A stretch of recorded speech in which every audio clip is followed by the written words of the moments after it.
Our today's guest speaker is Professor Sagnik Dey, and Dr. Sagnik Dey is currently Institute Chair in Center for Atmospheric Sciences, IIT Delhi. Dr. Sagnik Dey has completed his master's from Jadavpur University, Kolkata. He has also completed his MTech and PhD from IIT Kanpur. Sir has done his postdoctoral scientist level at University of Illinois, USA, and Sir has get many awards, which include INSA Young Scientist Medal, NASA's Scopus Young Scientist Award, Dr. Sudhanshu Kumar Banerjee Outstanding Young Faculty Fellowship, and he has also getting the Teaching Excellence Award from IIT Delhi, Fulbright Nehru Academic and Professional Excellence Fellowship. I mean, there are so many awards which Sir has received, and Sir is the expert member of various organizations, which includes World Health Organization. He has also an expert member for NASA's upcoming Maya satellite mission, and Sir has published more than 100 research papers in a very good journals with very high impact factor, and besides this, is also the associate editor for Atmospheric Environment Journal, which is a very renowned journal, and he's the editorial member also for various journals, which include the scientific reports, Nature, Earth, System Dynamics, EGU. I mean, 2 minutes or 3 minutes are not enough to explain everything about Dr. Sagnik Dey, as he is such a dynamic personality and a very renowned person if we are talking about in the field of air pollution. And now may I take the opportunity to invite you, sir, on the behalf of our entire Enviro Vigyan team. uh, Dr. Sagnik Dey, over to you, sir. Yeah, thank you, Achal, for this kind introduction. Let me share my screen.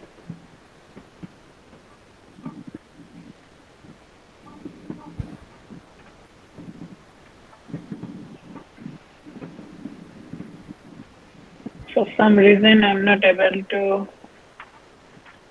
Oh, okay, got it.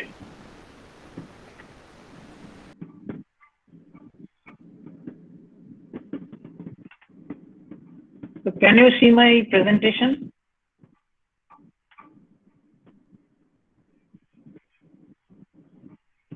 Yes, sir. Yes, sir. Okay, all right. Okay, yeah. Thanks once again, for inviting me for this particular talk on the occasion of International Clean Air Day. Last year, United Nations actually has announced September 7 as International Clean Air Day. There was some effort in that direction for the last couple of years. We had World Environment Day, and we also had Water Day and various other days, part of the environmental system. We never had actually anything dedicated for clean air, and I think this is a very right step from the United Nations to announce a particular day as Clean Air Day. Today I will talk actually why clean air is so essential for a sustainable world. And I'm sure at the end of today's presentation, I will convince everyone that clean air is so important, not just in India, but globally also, that every citizen should raise their voice demanding clean air if we want to really live in a sustainable world. I want to acknowledge the contributions which I'm going to show in the next 20-25 minutes, contributions from my collaborators and my research group. So let me start. So basically, my talk is divided into three components. I will first talk about the linkages between the air pollution and the sustainable development goals set by the United Nations. Then I will talk about the challenges and opportunities in air quality management in developed and developing world. Obviously, the focus will be on India, but I will draw parallel from the experiences by Europe or United States, how they have addressed air pollution issues, and whether air pollution is at all a problem in United States or other developed world. To understand and explain the overall system about the air quality management, and then finally I will talk about what is the way forward for us Indians, particularly in this aspect. So before going to the sustainable development goals, let me talk about the environmental health pathway. And I was fortunate enough to work and mentored by Professor Cox Smith, who unfortunately passed away a couple of years ago, who was pioneer in clean air campaign. He has been working in India for the last 4 decades until his last day. And what I learned from him is that when you look into that air pollution problem, it's an interdisciplinary problem. Why? Because if you see the entire pathway here, there are certain sources for air pollution. We all know about these sources. So these sources emit pollutants in the air. Then we measure the concentration of the pollutant through our monitoring system. Once we know the concentration,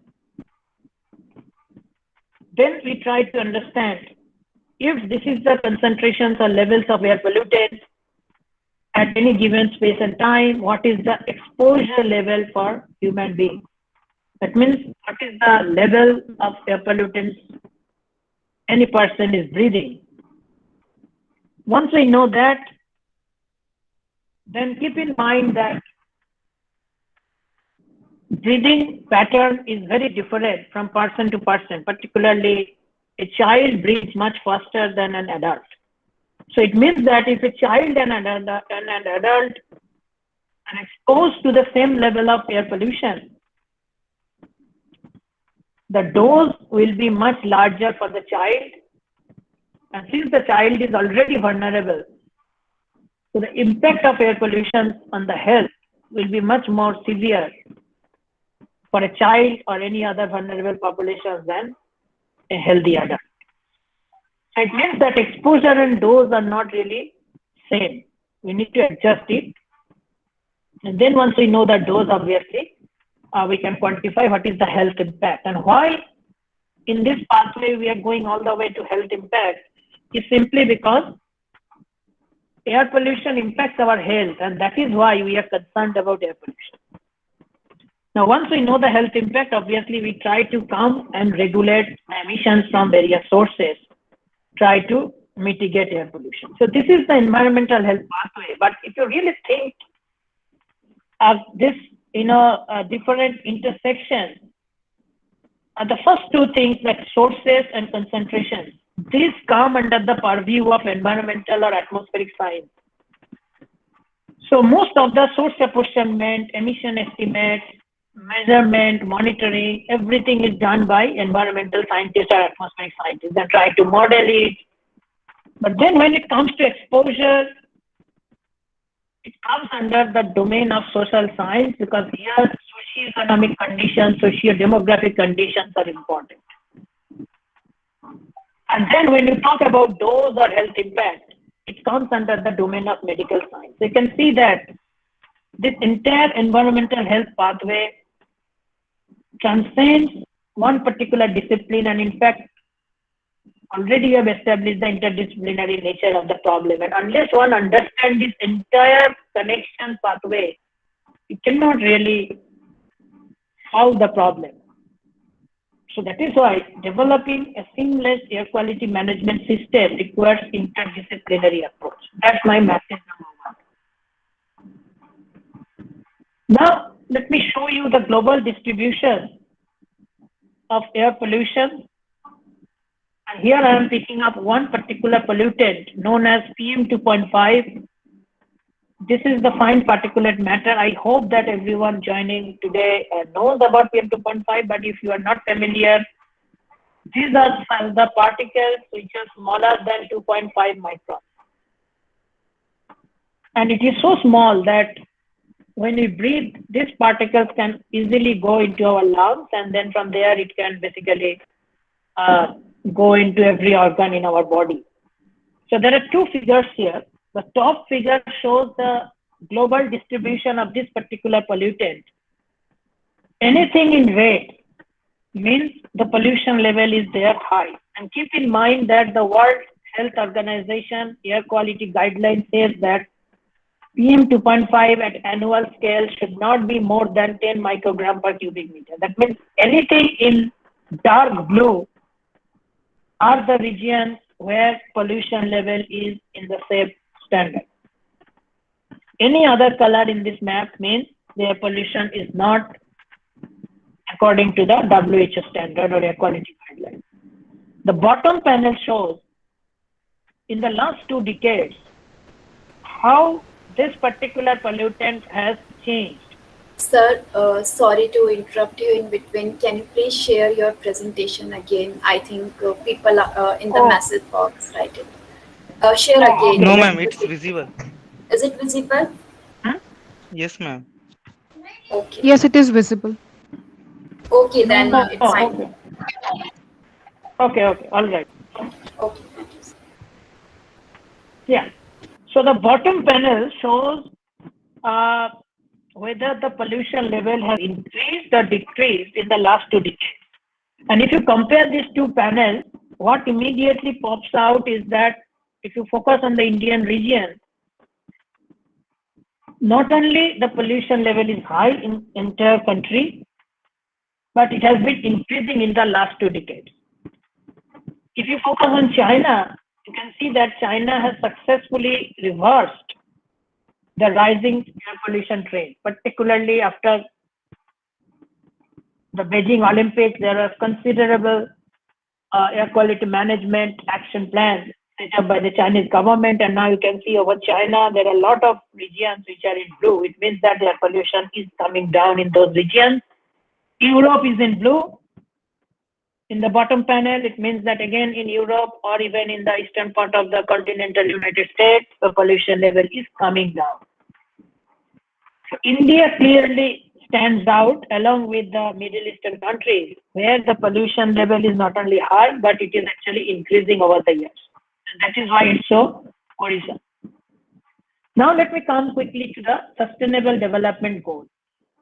United Nations has set 17 Sustainable Development Goals for a prosperous and healthy world. And each country agrees to meet these Sustainable Development Goals by the year 2030. And when we think about air pollution and the amount of research which has been conducted in India as well as globally, we realize that achieving clean air is so essential for almost 10 or 11 Sustainable Development Goals out of 17. And I will very quickly give some examples. So the first, if you think about the Sustainable Development Goal number 1 and 8, which talks about eradicating poverty in the world and sustain economic growth, which is the SDG 8. We see that air pollution acts as a big deterrent to achieve this goal. Now, this particular figure, if you see that the world was quite successful in reducing the number of people who are below poverty level. In 2010, it was 15.7%, and the projection says that if the countries work in this way, and by 2030 it will come down to 6%. It's still that 6% of the global population will live below poverty line, but substantial improvement. The target obviously is to make it 0, but not. But then what happened is that because of the COVID pandemic, more than 70 million people globally are pushed to extreme poverty in 2020. And now we all know that COVID is airborne. So it means that if there are high amounts of particulate matter present in the air, the chance of spread of the virus increases, particularly in the indoor conditions. And also, evidence is emerging that people who live in highly polluted areas are more susceptible or more vulnerable to COVID because their lungs are already weak, because they have been breathing dirty air for their lifetime. And we now have some estimates for India, not just for India, but actually globally for every country. But within India, you see that the latest estimates suggest that India lost almost 1.4% of its GDP because of the air pollution. And this is actually a map showing which states actually have lost. In fact, if you see all the states in the North India and Central India, like Punjab, Rajasthan, Delhi, and all these states, more than 1.5% of the GDP is lost because of air pollution. So clearly, air pollution is a big impact, a big economic impact. And it means that without cleaning air, we cannot really reduce, or we cannot, you can say, accelerate economic growth. If we come to the SDG 2, it talks about zero hunger. And again, if you see the statistics, that almost 26% people today need food security. And as a result, globally, 21% children under 5 are stunted. Stunting means that the growth of the children has suffered because of multiple factors. There is a standard growth chart given by the World Health Organization that, let's say, 2-year-old boy or 2-year-old girl has to be this much taller or has to be this much weight. So if the child is not that much taller, we call it stunting. And if the child is not of that much weight given to his or her age, we call it wasting. Any stunting or wasting in the early age, that is below 5 years of age, increases significantly the risk of developing various non-communicable diseases when the child becomes an adult. What major non-communicable diseases are cardiovascular diseases, respiratory diseases, and cancer, and diabetes also. You can clearly see that why there is so much effort to reduce stunting and wasting. And what we know from research is that poor air quality impacts crop productivity. So that means if the air is poor, it impacts crop productivity significantly, and it means that it will further aggravate malnutrition directly, because there are now studies showing that exposure to air pollution leads to stunting and wasting. And also, if the mother during pregnancy is exposed to high level of air pollution, the chance of that the baby born with low birth weight increases significantly. And it means that the child has a high chance of being malnourished. And indirectly, because if air pollution impacts crop productivity and nutritional loss of the crop, then also it may lead to malnutrition, and it means that it will be difficult to really achieve this sustainable development. SDG 3 is actually achieving healthy life. And you can see that globally, air pollution stands at number 5 in the risk factors. The most important risk factor globally today is high blood pressure, then smoking, then diabetes, or then cholesterol level, and then you can see ambient air pollution. But let me tell you, in India, and if you look into the numbers, in India, estimates suggest that more than 1 million people die of air pollution. In India, actually, air pollution is the second largest risk factor after child and maternal malnutrition. So that's the importance of clean air in India context. These three important SDGs, SDG 4 talking about quality education for every child. There are several studies now which have established that exposure to air pollution in the early age significantly impacts cognitive performance of the children.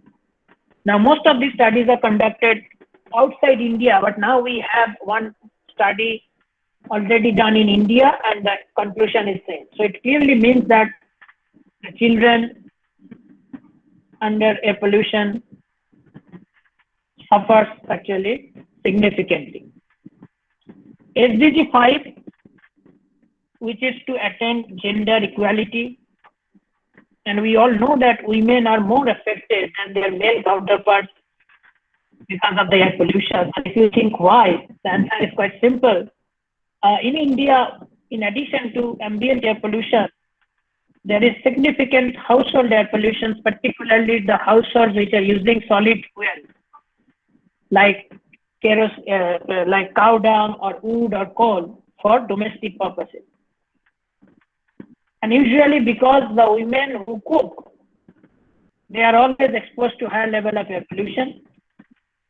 And when the vulnerable population, like the children or elderly in the family, suffer from any air pollution related disease, in India, because women are the primary caregiver in the family, indirectly they actually also suffer because their productivity decreases because they have to take care of the children and elderly. So you can think of multiple pathways by which, why women are more affected. And that means that again, unless we achieve clean air, women will be more affected by their male counterparts, which will be a deterrent to achieve gender equality. Then SDG 10 talking about reducing inequality within the society, and we all know that poor people are more vulnerable to air pollution exposure. And this is a classic story by New York Times. If you are not familiar with, please Google it and read it. It's a fascinating story about two kids in Delhi, Manu and Amia. Manu is from a poor family and Amia is from an affluent family. And what they did is that they have measured their personal exposure throughout 24 hours. And because Amia's family can afford air purifier and various other stuff, then what they found is that the exposure level of Manu is 5 times more than that of Amia. So you can clearly see that, how there is how much social discrepancy is there. Then SDG 7 talking about clean energy. Research has shown that solar energy production is significantly affected by air pollution. So if we are planning to move towards renewable energy, and particularly solar energy, it's significantly impacted by air pollution because the solar radiation reaching the surface is significantly cut down by the particulates in the atmosphere. And when these particles are deposited on the panels, they reduce efficiency. SDG 11 talks about sustainable cities, and we all know that because there is tremendous economic pressure on the cities, because people are migrating from rural areas to cities because of employment, and that is making cities unsustainable. And finally, SDG 13, which talks about climate action. You all know about the recent IPCC AR6 report. Air pollution and climate change are interlinked, because we all know that this particulate matter significantly affect Earth's climate. And so there is tremendous implication in terms of climate change also. So now question comes that how clean is actually clean? And you can see that there are different standards set by different countries. In India, we have set particulate matter 2.5, standard annual scale 40 microgram per cubic meter. 24 hours, the standard is set as 60. But the WHO guideline says that annual concentration should be around 10 and 24-hour concentration should be around 25. And accordingly, different countries have different standards. However, if we believe in research, it suggests that even below 10 microgram per cubic meter, there is a health impact. In fact, studies have identified this range of concentration to be the counterfactual exposure. That means only if your pollution level comes down to 5 or something, you are quite safe. However, we really do not know whether such low exposure is representative of India or not. And simply because in India we have so much background dust. And there are some studies which are suggesting that dust is not as toxic as combustible particles, combustion generated particles. So really this is an open question. And we must understand this in the context of India, because what we realized during the lockdown is that although pollution levels significantly went down, because most of the sources were off, still we are not able to meet the WHO standard.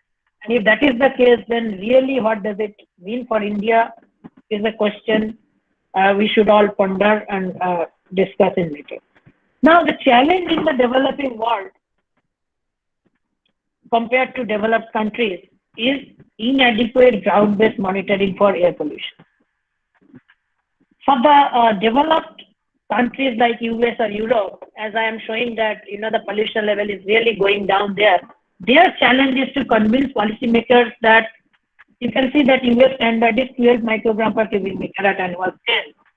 However, since the research is suggesting that there could be health impact at 7 or 8 microgram per cubic meter exposure level, it's very challenging for the developed countries to convince their government that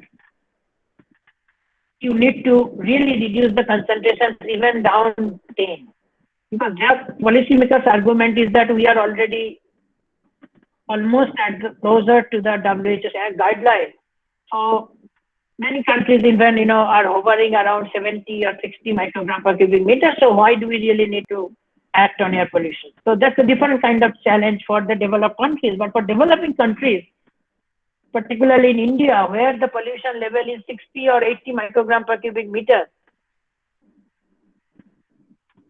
our challenge is quite different. Now, our first challenge is that we do not have adequate ground-based monitoring. So this figure is a little bit complex, but I just want to draw your attention to the color of the country boundary. And if you look into India, so this color represents what is the distance to the nearest ground-based monitor. And in India, this average distance is around 80 kilometers. And it means that, you can understand that if I'm trying to quantify exposure with a monitor which is 80 kilometers away from me, how much error can be there, when I try to quantify that exposure. And in many countries, particularly in all African countries, there are hardly any ground-based monitoring, and the distance to nearby monitor is more than 500 kilometers. So these are the places where monitoring is not adequate. And for that, actually, we put together a satellite-based database for the entire country so that we can map the entire country, not just for 1 day or 2 days, but for quite a long period of time. And again, this is the distribution of the current monitoring system in India, although the number of monitors are expanded, but you can still see there are subsequent, huge gaps actually. And most of the monitoring in India are confined to the cities. You have all heard about the non-attainment cities declared by the ministry. And currently the number is around 130. And I strongly believe that if we put reference-based monitors in any city in India, particularly in the Gangetic belt, each and every city will be non-attainment, and the number of the non-attainment city will exceed 1,000. Now this map here shows that this entire Gangetic plain from Punjab to West Bengal has pollution level more than double the Indian standard, which is already much higher than the WHO air quality guideline. And it means that it does not matter whether it's an urban area or rural area, pollution is there. So most important message here is that air pollution in India is a regional scale problem. It's not an urban problem. And also it's an annual problem. So it means that the solutions have to be continuous and sustainable. We cannot think of stopgap arrangement to deal with air pollution. Obviously, there are impacts of meteorology, and because of meteorological impact, pollution level increases significantly during the winter time. in Delhi, we all know this coming October pollution season is coming. But then what we also do is that most of the interventions are implemented only during that particular peak pollution period.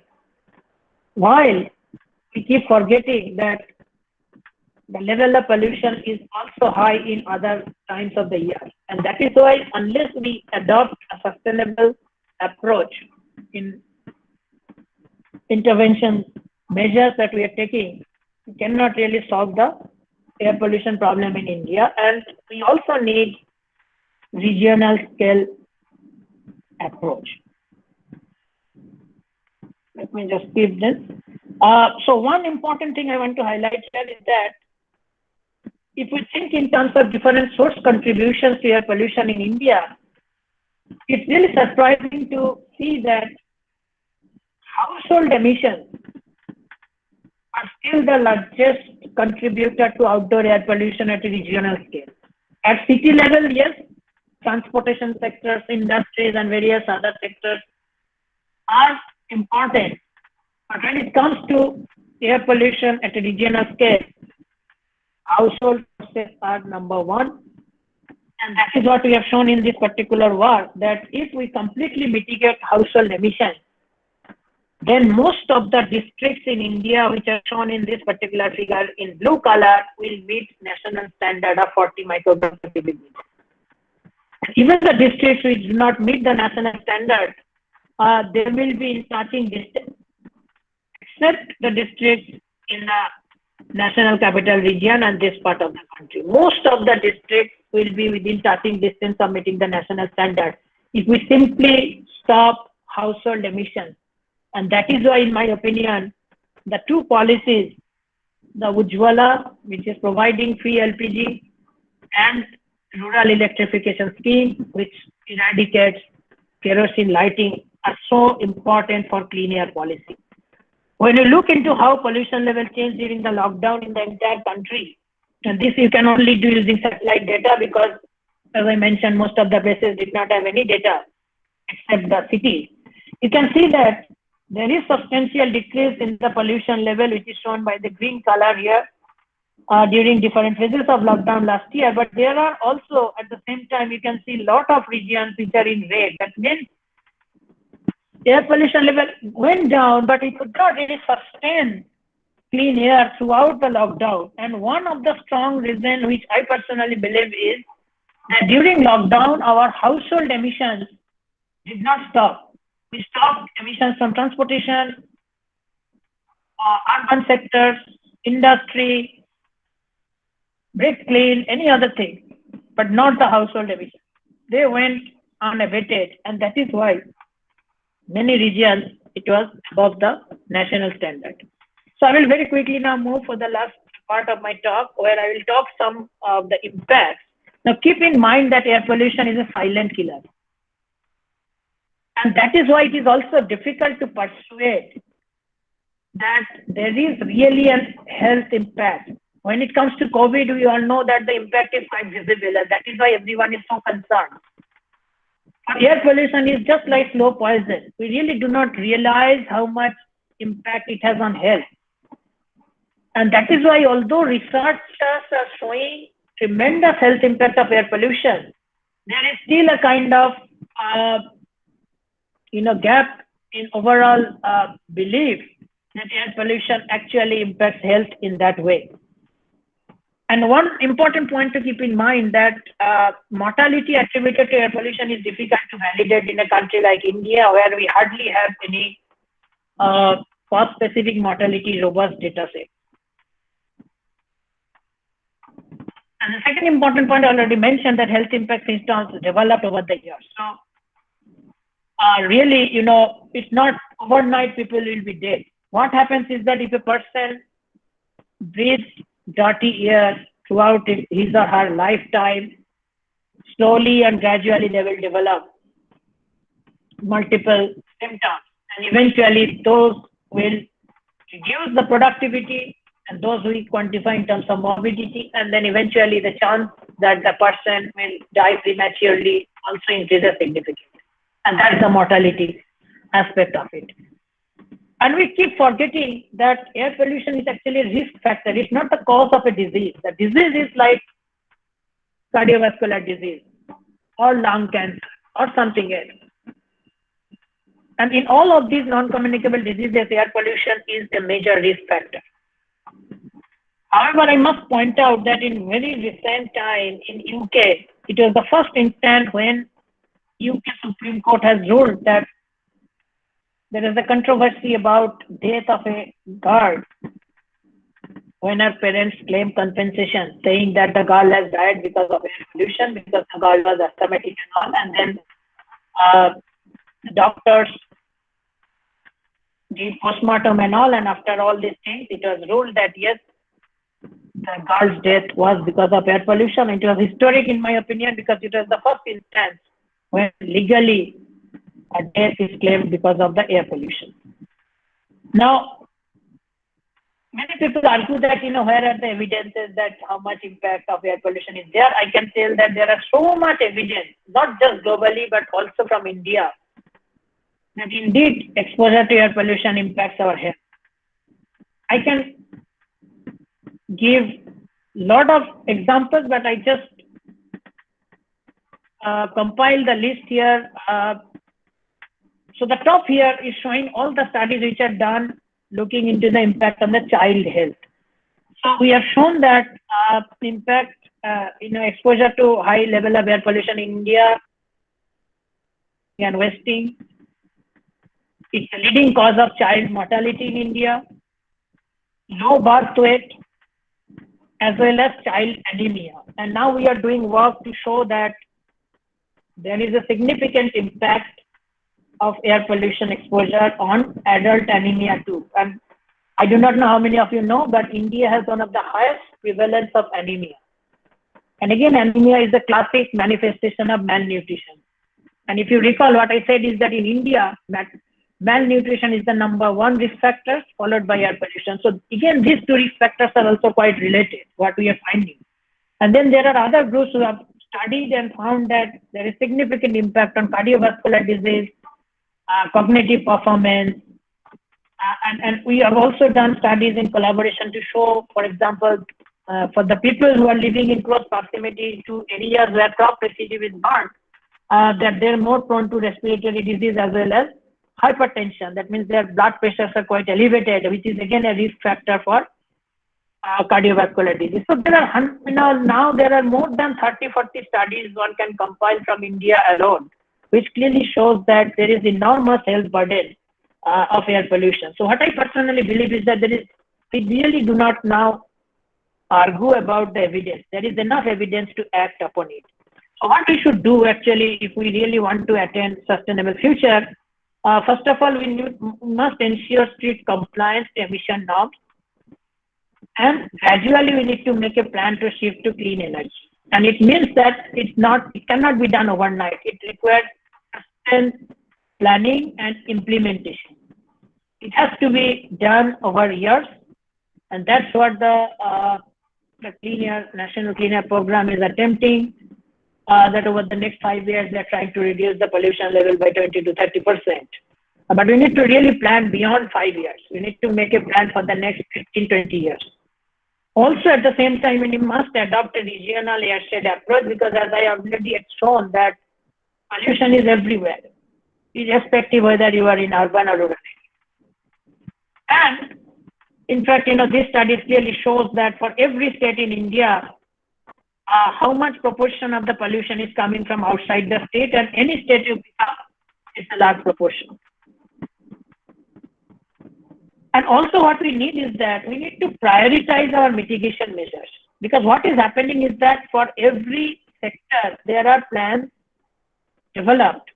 But when it comes to implementation, everything falls apart, because we do not really have a timeline to implement, and we really do not have a system to check the efficacy of our implementation plan. We really do not know whether our plan to reduce emission from the transportation sector is working better, or the plan to reduce industrial emission is working better. Because all we are doing is announcing policy, we are trying to implement certain things, but what we are measuring is the total PM 2.5. We really do not know whether transportation emission has gone down. And for that, what I personally believe, we need actually evidence-based policy. That means we need to track emission from every sector. We need to develop emission inventory at a country scale and update it every year. Currently, what we are doing is that we do emission estimates or source apportionment studies at periodic intervals. At a country level, we have 2015 emissions, and after that, now people are trying to update the emissions for 2018. We are already in 2021, so we are already lagging behind. And we really do not know. So what we need actually, we need to evolve a system where every year emissions from every sector can be updated. And in that way only we can keep track of whether the emissions from various sectors are really going down. And how can we achieve that? So we need to really develop that system. And once we develop that system, then only we can check the efficacy of the implementation plan. And it means that simply monitoring PM 2.5 will not really give us the answer. We need to go much beyond that. So these are my concluding thoughts. As I already mentioned, that there is significant evidence, including evidence from India, that air pollution has an enormous health burden.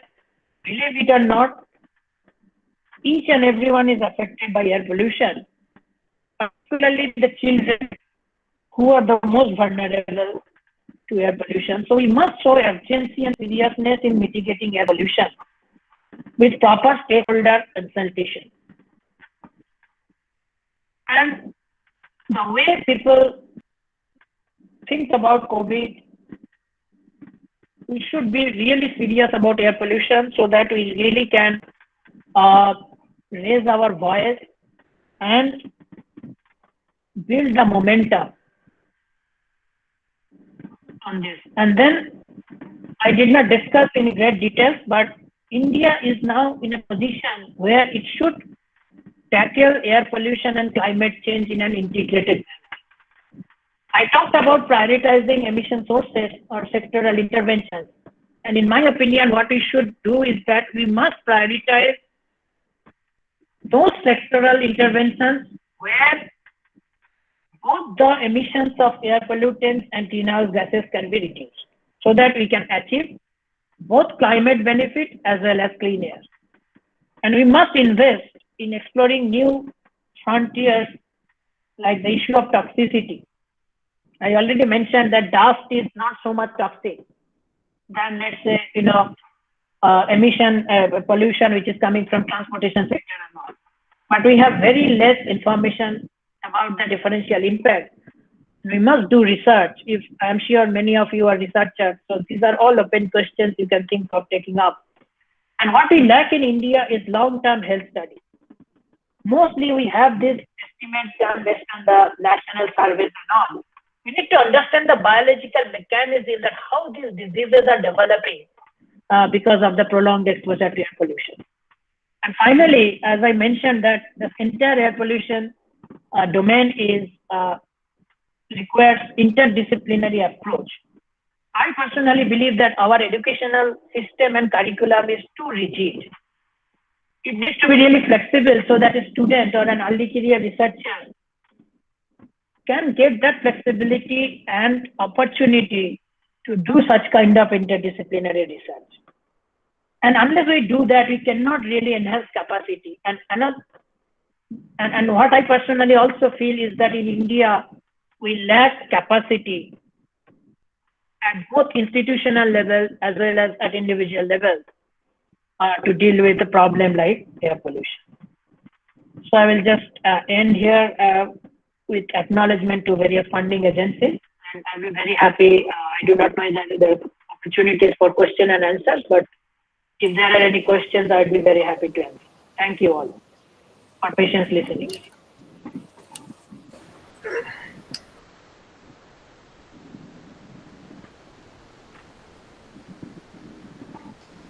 Thank you very much, sir, for such a detailed discussion about air pollution.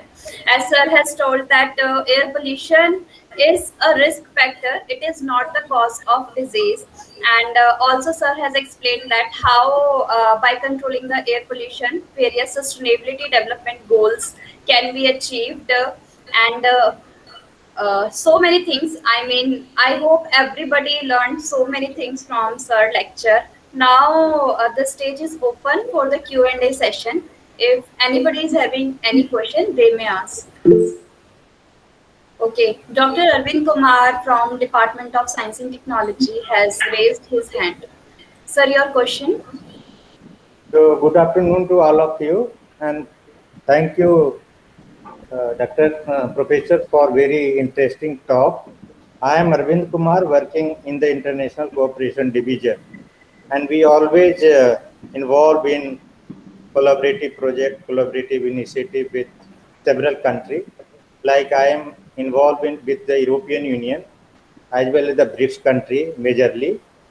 And recently we had at the summit level, we call PM level initiative, air pollution, plastic pollution, marine pollution, all these are has been factor in a big way.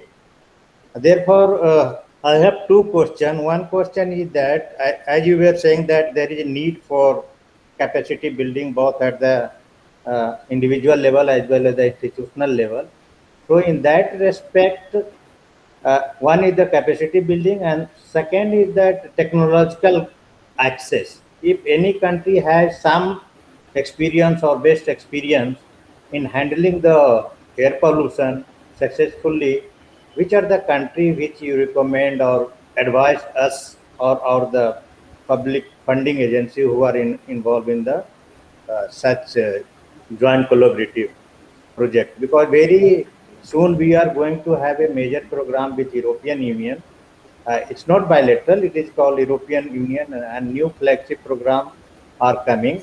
They call it European Horizon program, Horizon Europe program. So in that we are under negotiation with the Europe for air pollution control, plastic, marine, climate change. So all these are under discussion. So it will be helpful for me to understand your views and ideas. Thank you.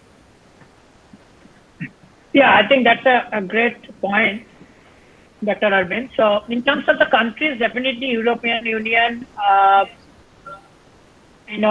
has a lot of experience in handling air pollution. We are already working with this European institution called EASA in a project funded by the World Bank, who has this model which actually can estimate the cost effectiveness. And as we speak, actually, we are currently organizing a training workshop for the state partners.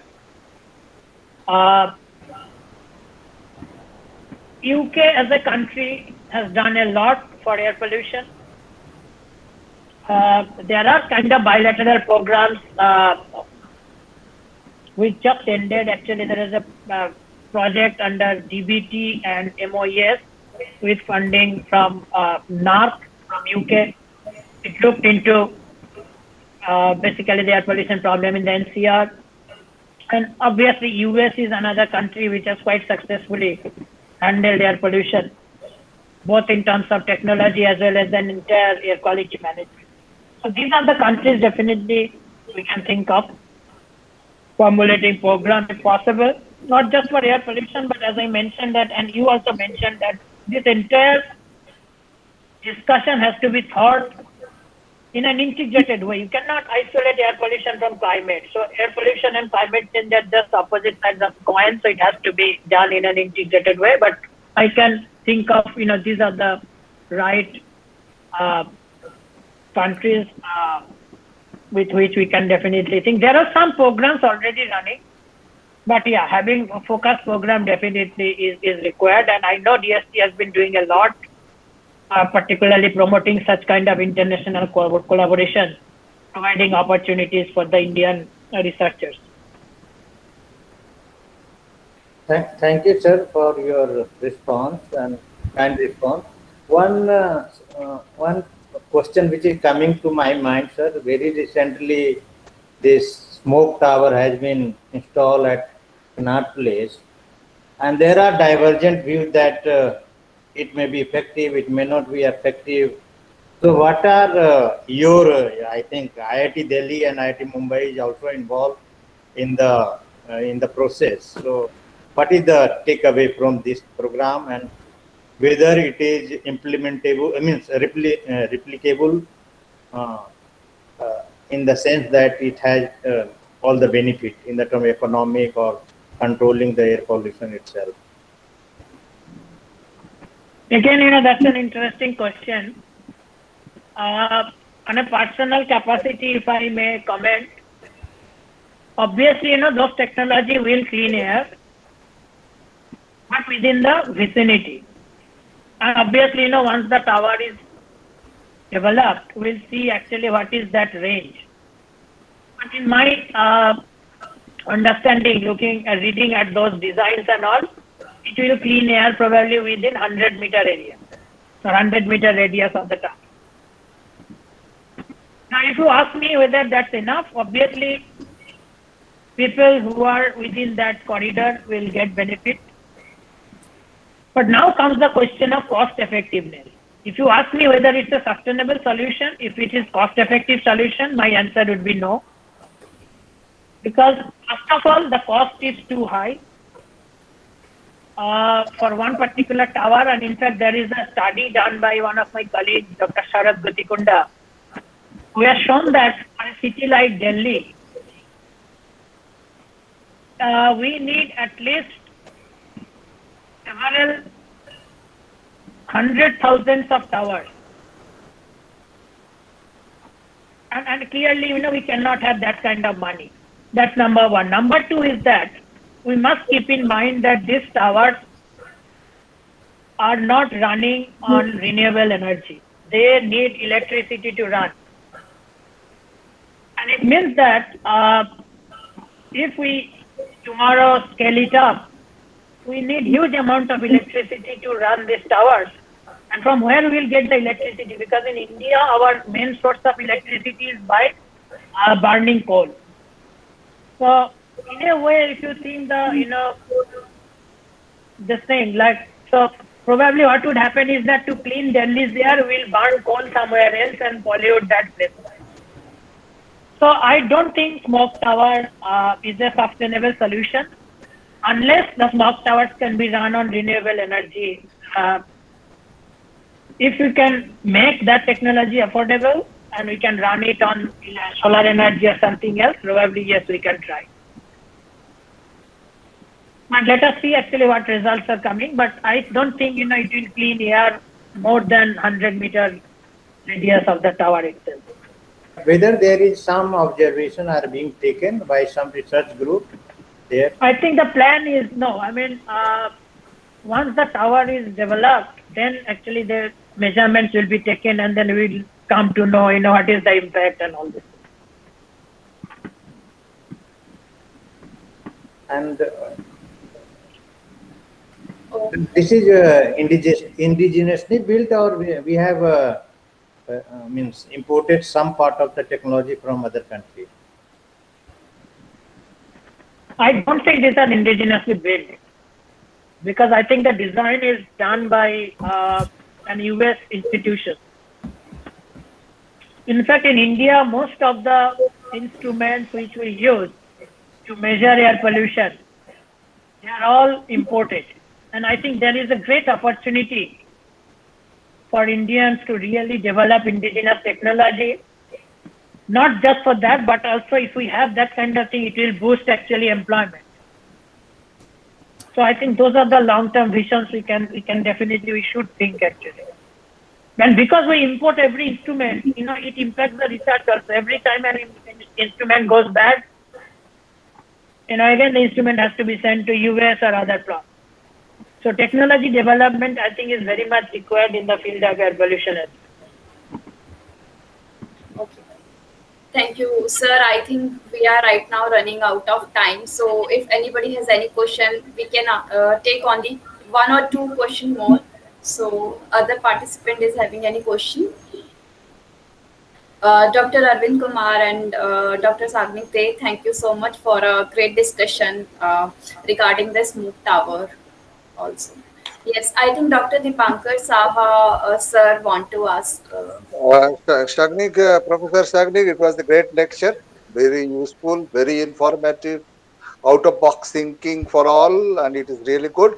Achal, just I request you to request all our participants to keep their camera on so that those who Yeah, are interested to take photographs with our Professor Stagnik, they will be yes, delighted to have it. yes. Thank you, I'm, Stagnik. And yes. Thank I'm you. requesting everybody to please open your camera so that we can take a group picture as well as. And I'm requesting our technical team to please take a group photograph.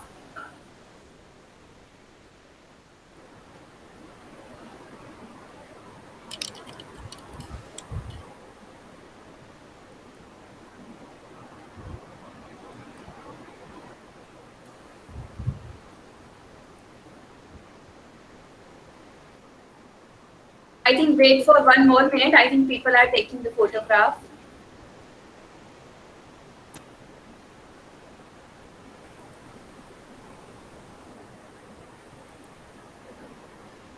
Thank you so much. Thank you so much to all of you. And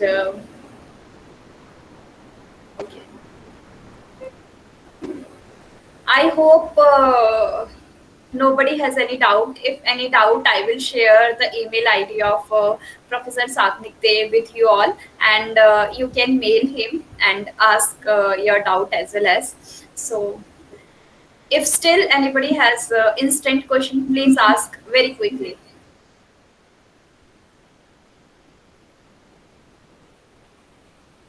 And I'm requesting everybody to please mute yourself.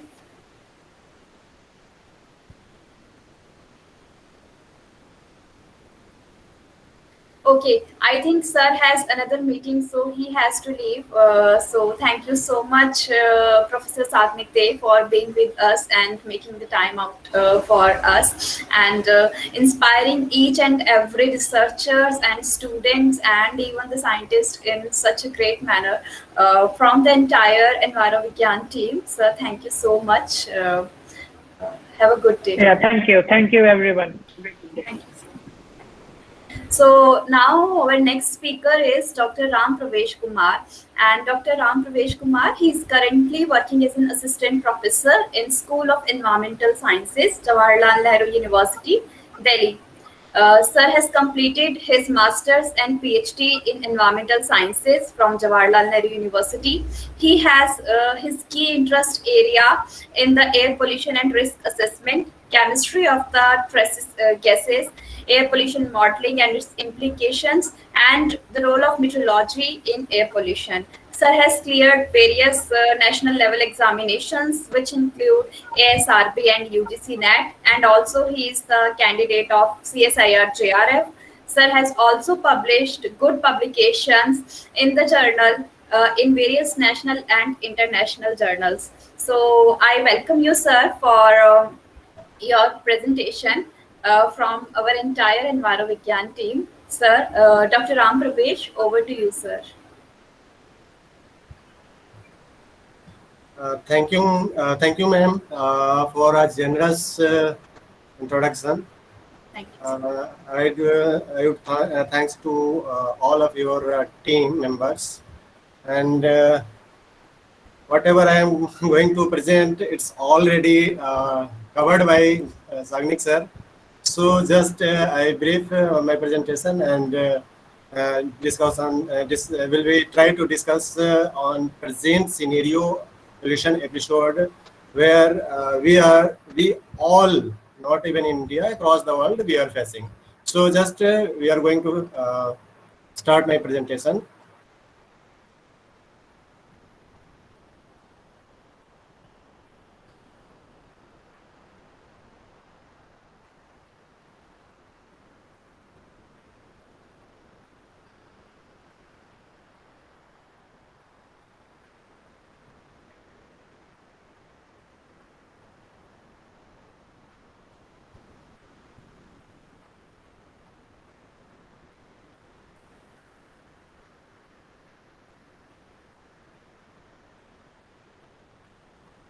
My presentation is visible or not? Visible, sir. Yeah, sir, it is visible. It is visible. Okay. So today is the International Day of Clean Air for Blue Skies, and topic is air pollution, its impact on human health and environment. So first of all, we try to decode what is blue sky. So you all, I think so, belong to a science background. So blue sky is a terminology, we can say English word, but we are thinking in blue sky in science domain. That means we expect, this is our assumption. Blue sky means pollution free sky. It is assumption because we have coded blue sky as a pure or clean air. So, but it's depend upon the place, person, countries across the world.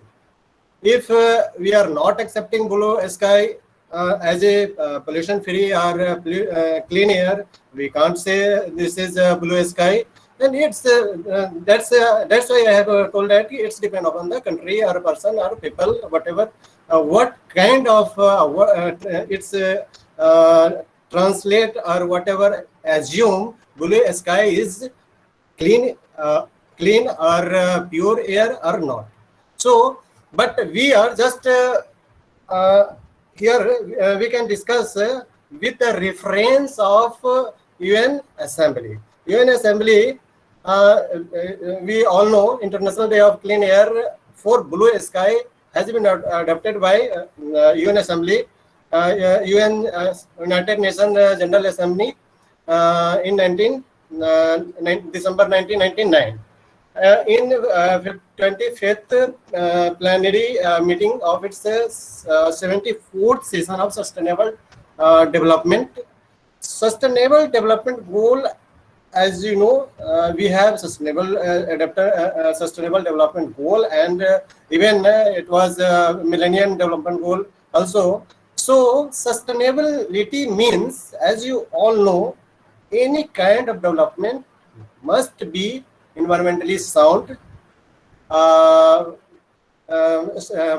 socially accepted, and we can say economically viable. But it's so many contradictions is appear in this three terminology also. Developed country, the developed country assuming sustainable development in different way, and developing country in other way. So there is lots of controversy itself occurs across the nation. So on last in 2019, 7th of September, they adopted that we had to celebrate International Day of Clean Air for Blue Sky, and in 2020, it was the theme was Clean Air for All. But do you think it's true terminology? I think, according to me, it's not, because if we assuming across the globe in a holistic manner, we have almost 78% ocean and whatever जो globe across the globe अगर आप assume करते हो, तो population adopted या shifted है या urbanized है, वो बहुत छोटा सा place में है. तो whole globe को अगर हम consider करते हैं तो itself clean air है, हमें clean air करने की जरूरत ही नहीं पड़ी. But हम बात करते हैं clean air का, that means we have to focus on particular place, that means urban place. In India, we have vast space, agriculture space. There is no problem of clean air. Every time we can find clean air. So this is basically problem of urban city. You must be agree with me or not. It's not depend upon you. But if you think about the pollution, this is basically problem of cities, not agriculture or rural place or any forest space. So clean air for all, basically for the urban cities or urban community or urban population. So that's why resolution was done, because a number of casualty happened due to air pollution. It's already talked by the Sagnik sir. So UNGA has resolved that in 2030 we have to bring down the pollution load across the globe, in particular place, to overcome the casualty and alignment due to the toxic air pollutant. So this year, theme of International Day of Clean Air is also healthy air and healthy planet. Healthy air and healthy planet. There is also controversial word. Healthy air, what does it mean? And healthy planet, what does it mean? Healthy planet, we can't make healthy planet itself as itself sustain healthiness.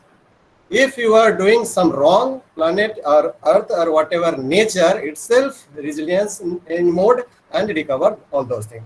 We have to just minimize the whatever we are doing in wrong place and wrong direction itself. If we adapted such kind of habit, we don't have need to use the term healthy air and healthy planets. So what was the aim of this day?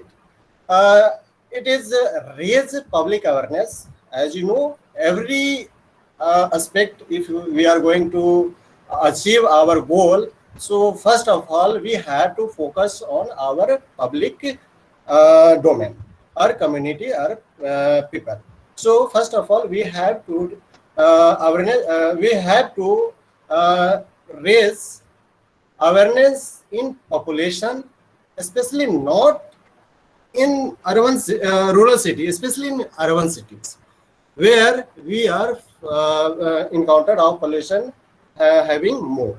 So if we are focusing on awareness of public, then we achieve our health, productivity, and economic, as well as environment.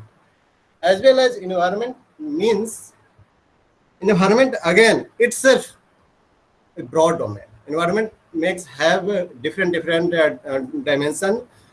We can assume physical, biological, and so many domains. But we are focusing on air pollution. So air pollution itself one dimension of pollution, environmental pollution.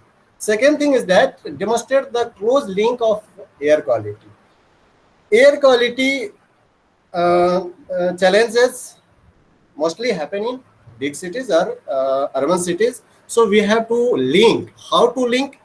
One of the major understanding of air quality is recently we are using air quality index. Air quality index is a we can say parameter or is a dimension we can educate the illiterate people also. Why? Because we have coded in color code, we can understand, because science people or non-science background people, we can say other people who don't know anything about air pollution, what is air, what is air quality. So we have to provided them, this is a color, whatever red, we have divided into different color, and we can say, we can educate them. If color, we can find color of red color or highly red color, that means air quality is worsened. Air quality is not beneficial for us. It would be harmful, or harmful for what? It also depends upon our exposure level. So we are sitting in residing in Delhi, in big city or whatever urban city, so mostly encountered with that kind of air pollution, and we face health problem. So we have to educate close link with the air quality. Third one is promote and facilitate solution that improve air quality. So if that practices are already discussed by the Sagnik sir. So many knowledge, scientific knowledge and technological advancement needed for that. And finally, bring together diverse international actors. That means collaboration. interdisciplinary research must be needed for that aim. We are that point already has been discussed by Sagni sir also. So first, second thing is that air. So according to me, is it father of life? Most of the people would be confused if they are not a science background. According to me, I assume water is the elixir of life. Water is the mother of life also. Similarly, simultaneously, this is my perception, my opinion, air is a father of life, because without mother and father we can't survive, and there is no creation across the world or any of the globe. So according to my perception, air is definitely father of life. Without father or mother we can't create anything. So air, if we assuming air as a dry air, we express 90, mostly dry air is a nitrogen, oxygen, and whatever. So we can see this slide. Problem arises for what? These parameter or percentage would be distorted or would be changed due to human intervention. Then it's would comes for our health problem, and that would be changed into the pollution. So then that's why we are need to focus on the our air, and that concentration would be defined as a pollution. So pollution, air pollution, so many pollution in earth domain. So we can say air pollution related to our air. If any concentration, whatever permissible level, would be crossed and they affect the human being environment, then we come assume under that is air pollution, and that is also considered as a criteria air pollutant.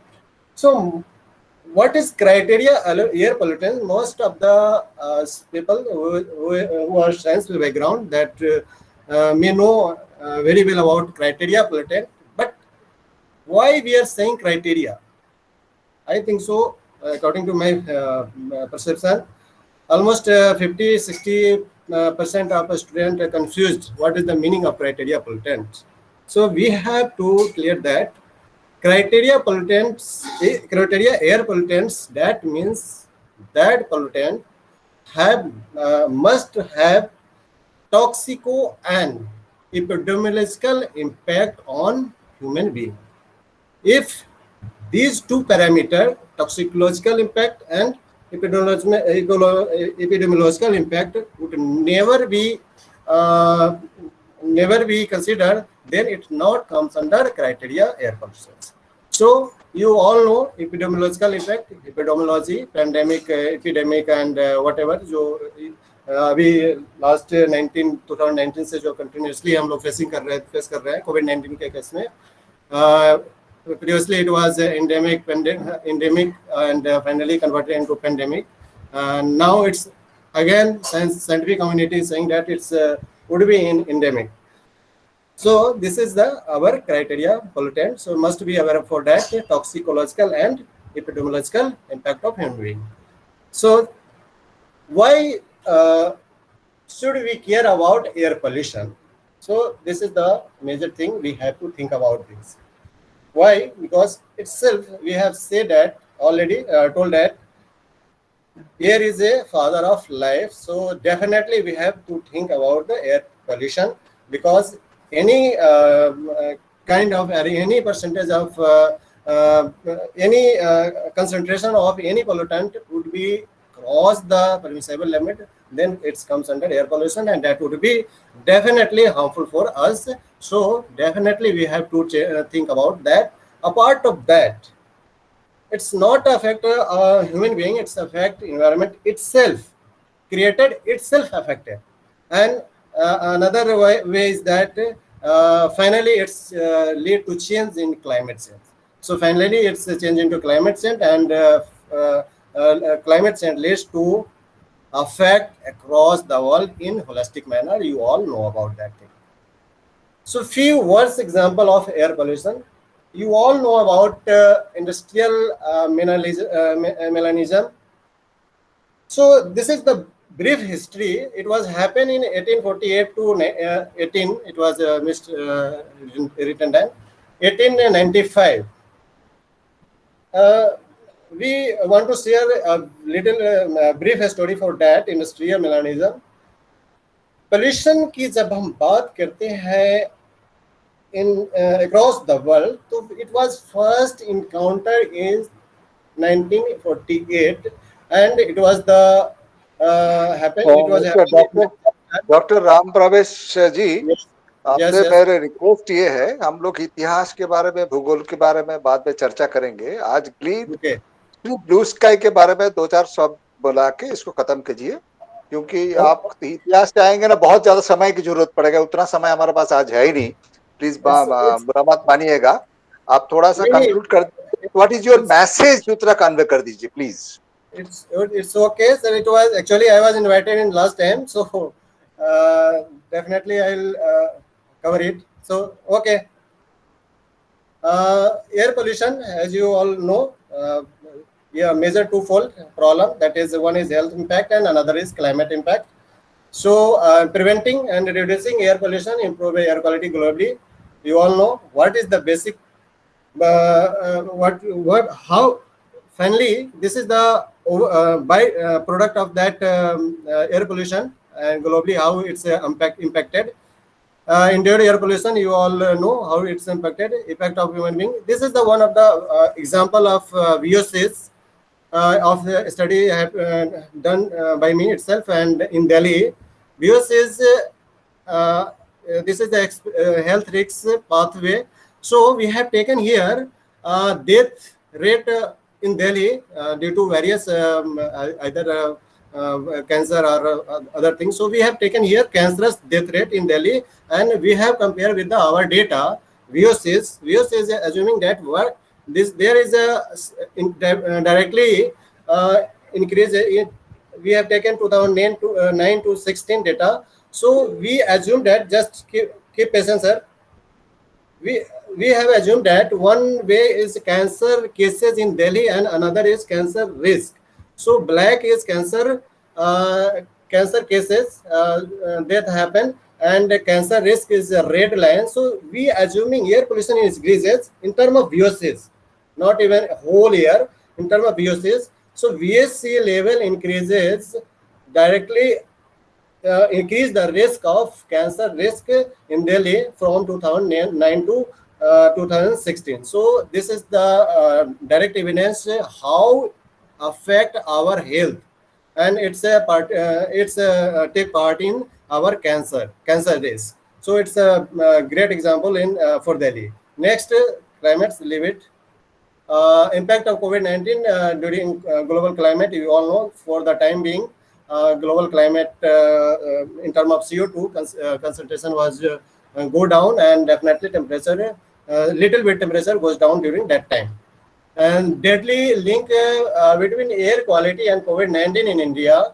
So it's also it was reported in 2019 and 20, and there is some evidences, research evidences. So definitely during lockdown period.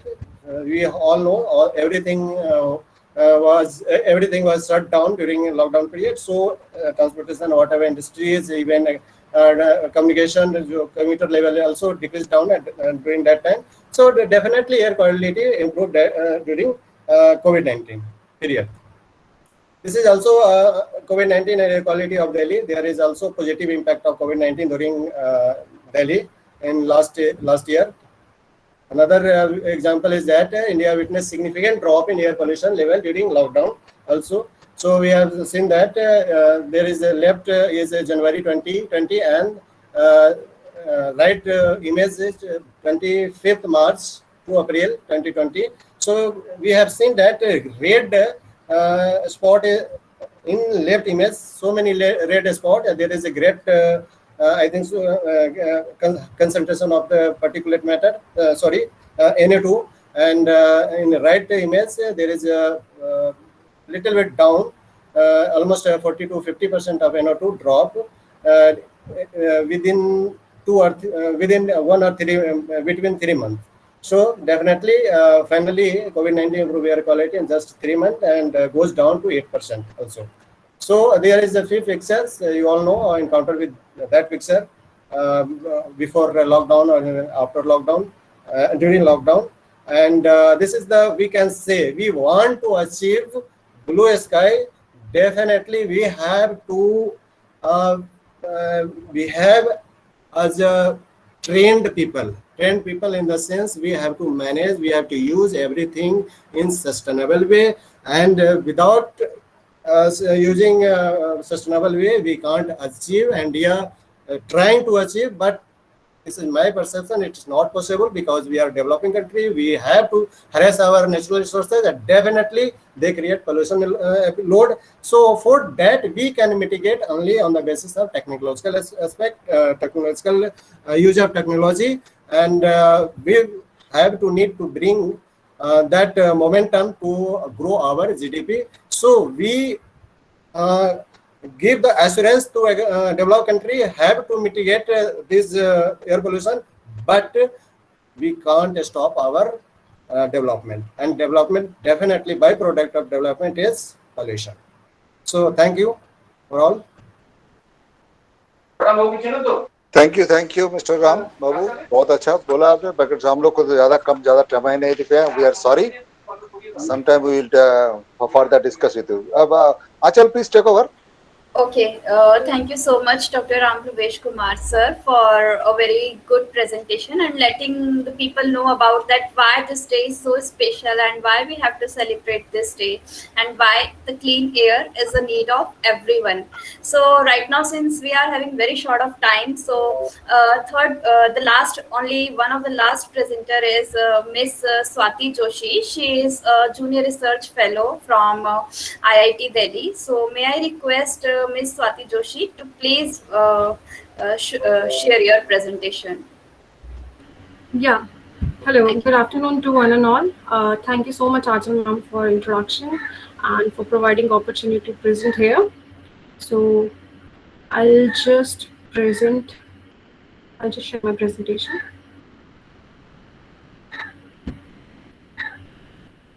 I think Professor Ram Pravesh Kumar has to stop the presentation. Yes. Thank you, sir. Yes, carry on. Thank you, sir. Swati, can you please open your camera? Yeah, just a second.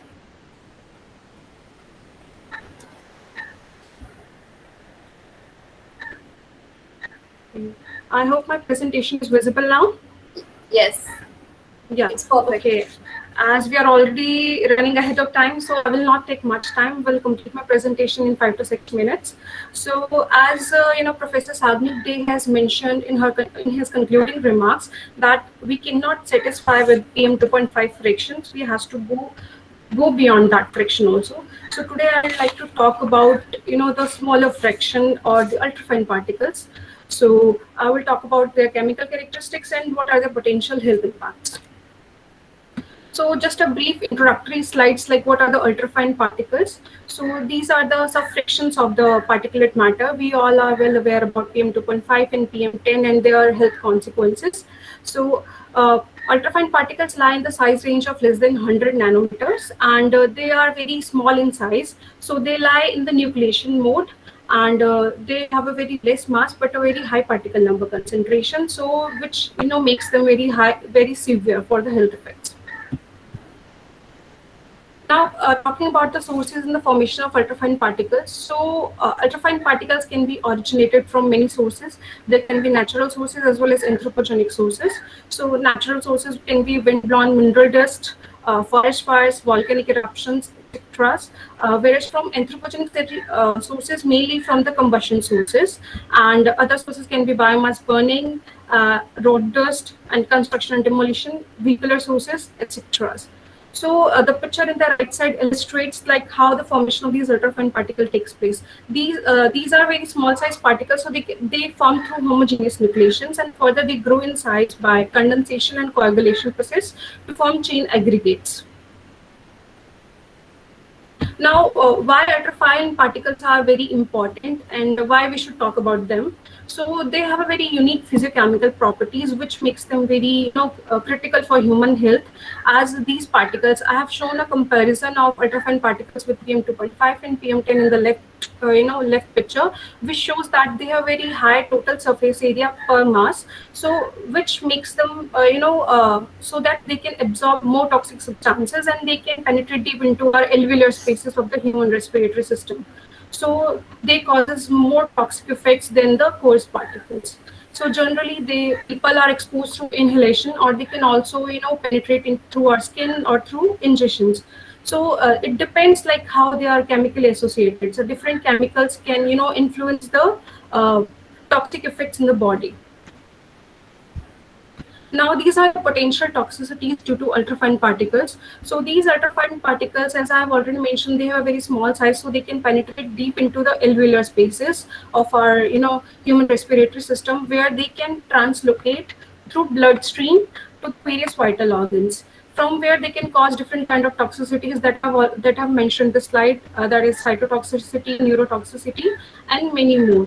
So these particles, are very harmful for human health.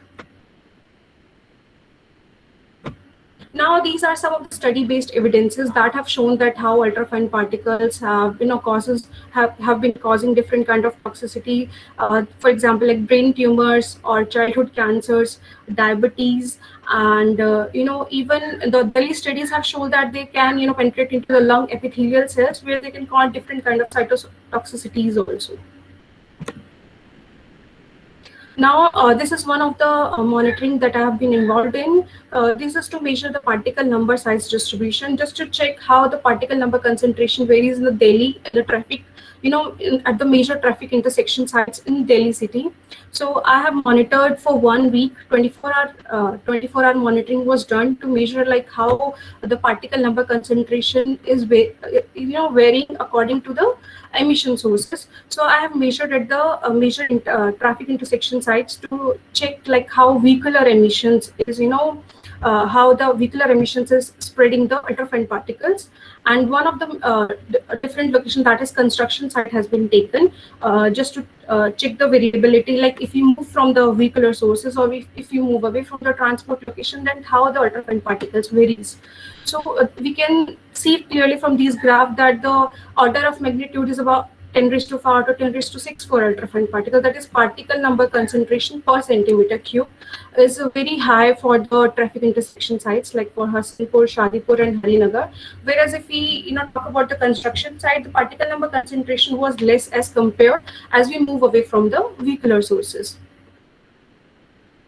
Now, talking about as far as we are concerned about the regulating the ultrafine particles, so we have, we don't have much air quality standards, or NACS doesn't classify ultrafine particles as criteria pollutant. As Professor Pravesh Kumar has already mentioned, like what are the criteria pollutants and non-criteria pollutants. So ultrafine particles, the PM2.5 cannot represent ultrafine particles reliably, actually, and also it doesn't have any kind of source apportionment and emission inventories that has been established for particles less than 2.5 or fractions less than 2.5.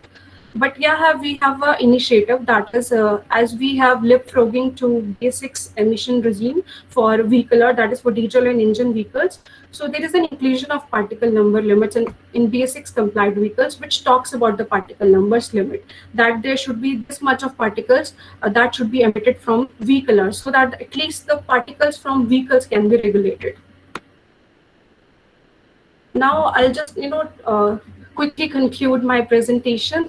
So these small size particles actually are present in a very high concentration, and most of the peoples are exposed to these high concentration particles, so they can cause different kind of health effects in them. And also we doesn't have any kind of regulation for them, so we had to think beyond PM 2.5 also, and we have to think about the lesser fractions also, because they are more vulnerable as compared to the higher fractions. So I think we need more profound and systematic studies to understand what are ultrafine particles, their characteristics, and how we can mitigate them in future. These are some of the references, and thank you so much everyone for your time.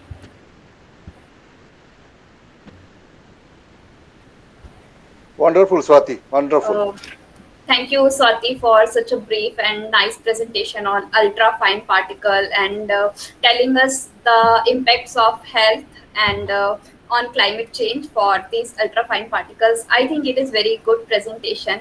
And now, since we are Thank you. already running out of time, so if anybody is having any Q&A, then they may ask Swati and Dr. Ram Pravesh at their individual email ID. And right now I'm going with the last task of today's event, and let me share my screen first. And our team has prepared some of the content for awareing the people. So initially the first poster, as we all know that COVID-19 pandemic has taught us that nothing is more important than having a good health.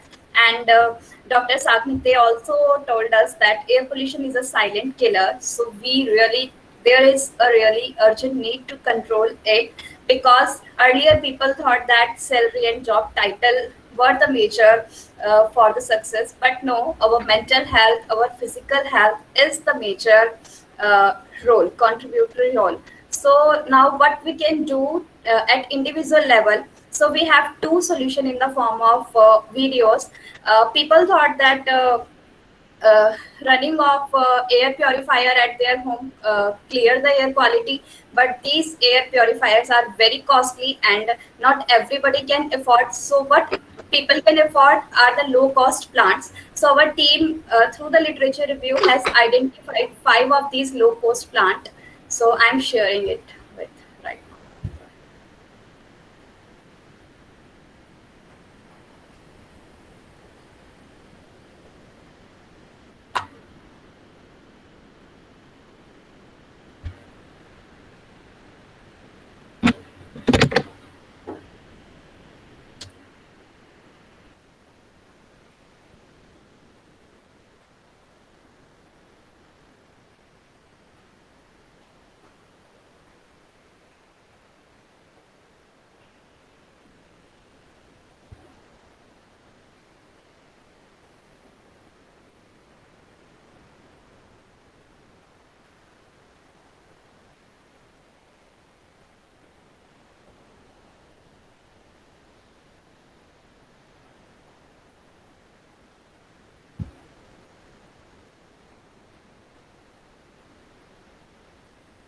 So these are the 5 plants which are low cost and easy to maintain, and anybody can have it at their home. I personally have all of these 5 plants at my home.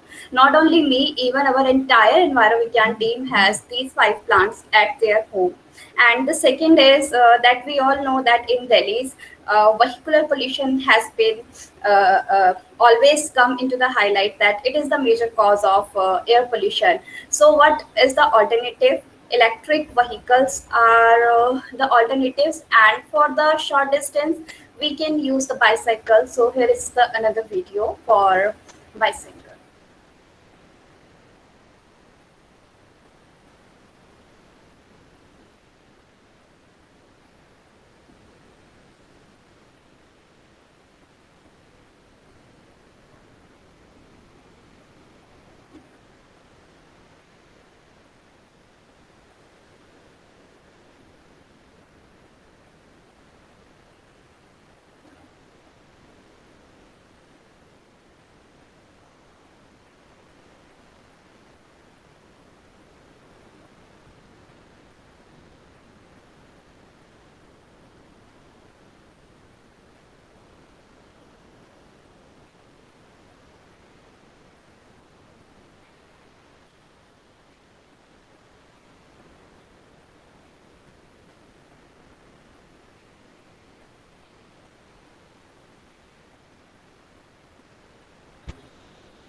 So there are also plenty of the videos, but since we are running out of time, so I can't show everything. So I hope with this everybody will take care of that how at individual level and by small efforts we can improve our ambient air quality.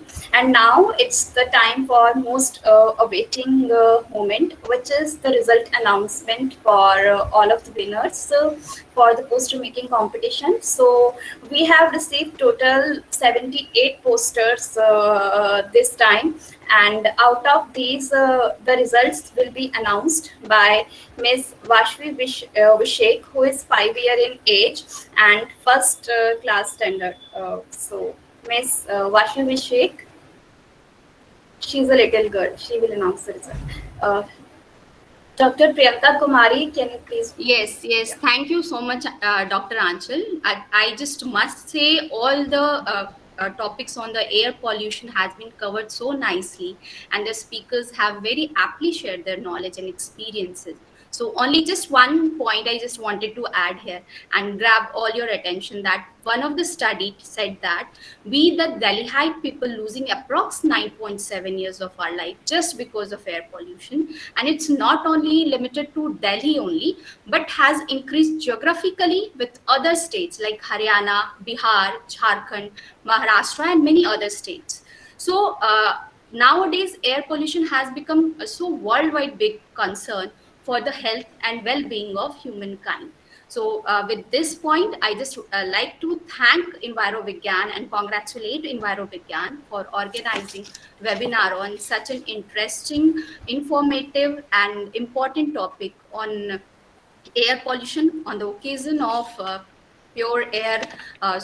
the occasion of International Day of Clean Air for Blue Skies. So without not taking much time, I'm just requesting Baby Vashvi Vishek to announce the winner names of today's poster competition on the theme of air pollution and its impact. Now it's over to you, Vashvi.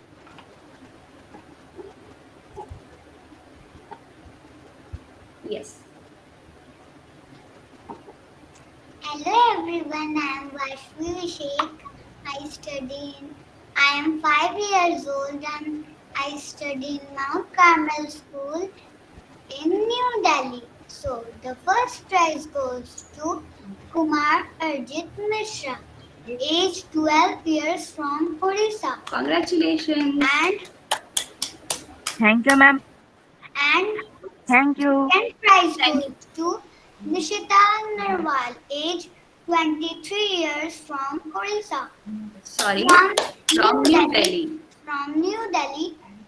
And Shalu Gautam, age 20 years from New Delhi. Congratulations, both of you. And third prize goes to Devraj Prajapati, age 15 years from Muzaffarnagar.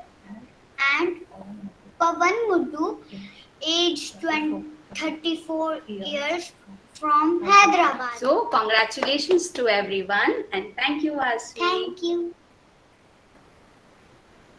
Thank you so much, Vashvi, for letting us all the name of the winners. And so many congratulations to all of you. And here is the list of winners. So these are the winners. There is first prize goes to Archit Kumar Mishra. Second is tie between Shalu Gautam and Nishita Narwal. And third is tie between Pavan Muddu and Devraj Prajapati. So many congratulations to all of the winners from the EnviroVigyan team. And right now I am sharing the poster of all of them. This is the first prize poster.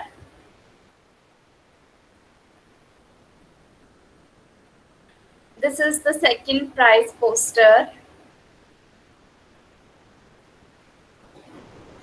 There is a tie between Nishita and Shalu for second prize poster. And that's the third prize poster, which is again a tie between Devraj Prajapati and Pavan Muddu.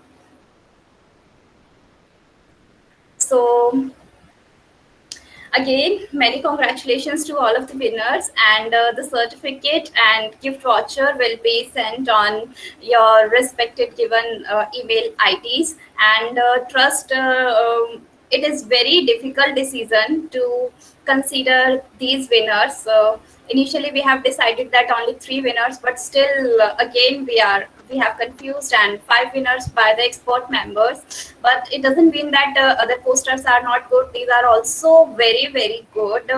But ultimately we have to select the limited one. So thank you so much to all of you for participating in this webinar. Right now I am giving this opportunity to Dr. Dipankar Saha for concluding this webinar. Dr. Dipankar Saha, sir. Oh, yes, we have completed successfully, celebrated successfully the healthy air for our healthy planet. That is the purpose.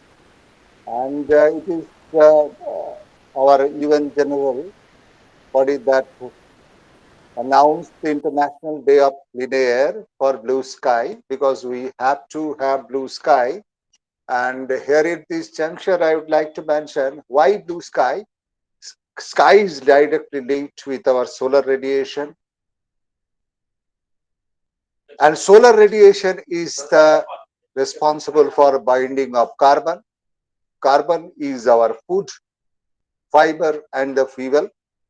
Carbon is our past, present, and future development.